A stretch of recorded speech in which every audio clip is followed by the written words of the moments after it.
of a rules-based, non-discriminatory, open, fair, inclusive, equitable, and transparent multilateral trading system. We are aware of the debilitating impacts of corruption on global prosperity and national progress.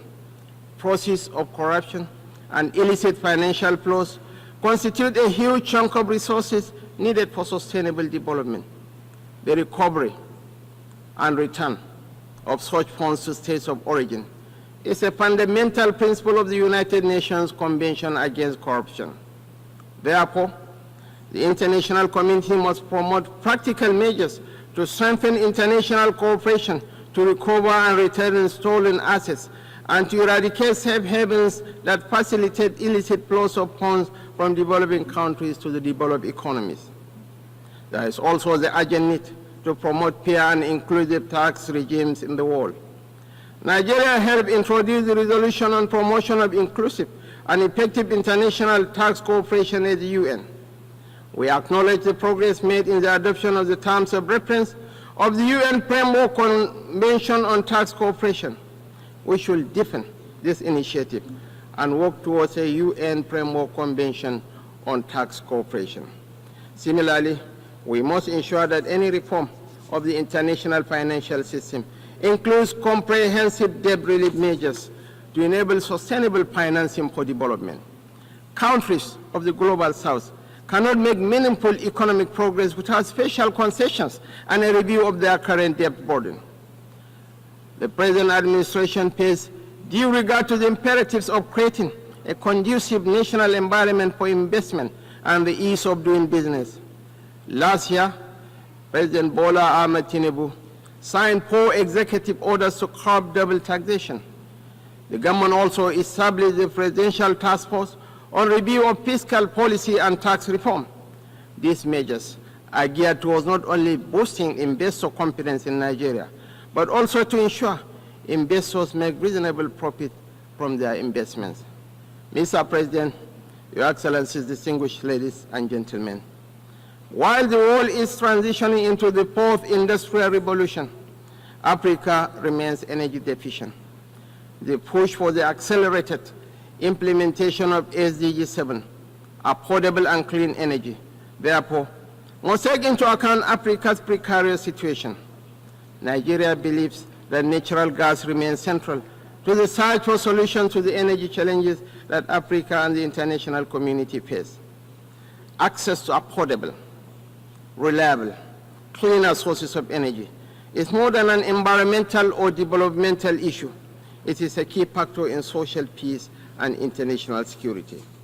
Mr. President, Nigeria remains unwavering in its commitment to SDG 13, climate action, including the net zero ambition and transition from fossil fuel energy to clean energy. As a demonstration of this commitment, the government established the Presidential Committee on Climate Action and Green Economy Solutions and appointed a special presidential envoy on climate action. We will redouble our efforts to address the challenges posed by climate change, including the urgent need to transition from fossil fuel energy. Yet, such commitments must be juxtaposed with the principle of common but differentiated responsibilities and the relevant provisions of the Paris Climate Agreement back in 2015. The Paris Agreement provided for developed countries to take the lead in the quest to achieve net zero and to offer support, including finance, to developing countries for the actualization of the climate change goal. Worthy of note is the loss and damage funding for vulnerable countries secured at COP27 in Egypt and expanded in COP28 in the United Arab Emirates.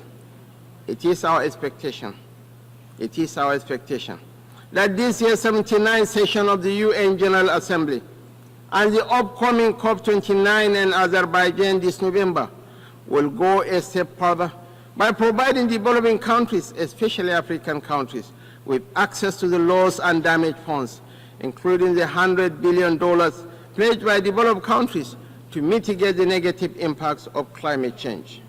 Mr. President, in this age of digital innovation, we must address the emerging divide between the global South and the global North, which, with the evolution of artificial intelligence, risks becoming wider still. the UN should work towards eliminating barriers to digital economy in Africa, such as high cost of internet services and intellectual property rights. More so, there is a need to work towards common global standards to regulate cryptocurrency trading platforms.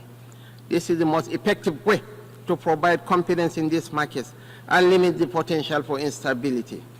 Our own experience in Nigeria, as in other countries, shows that new technologies, when not properly regulated, can facilitate organized crime, violent extremism, and human trafficking. In our own case, the trading of cryptocurrency helped fuel speculation and undermine macroeconomic reforms. Separately, we have also witnessed in rich and poor countries alike the corrosive impact of unfiltered hate speech and fake news across social media. There is much more that we could and should do together to strengthen those guardrails that will help release the most progressive elements of the new technologies shaping our world and curb those more destructive tendencies. Mr. President, we are particularly mindful of the imperatives of achieving the advancement of youth and women as a factor in national development, peace, and security. Nigeria has developed its own national action plan on women and security, as well as a national action plan on youth, peace, and security to ensure the participation of both women and youth in the peace and security sector. The summit of the future cannot be deemed successful without setting clear, ambitious, and achievable developmental goals to address the various challenges facing our youth. In line with this aspiration, the Nigerian government will continue to invest in Nigerian youth through initiatives like the revitalization of the National Youth Investment Fund for 2024, focused on youth employment.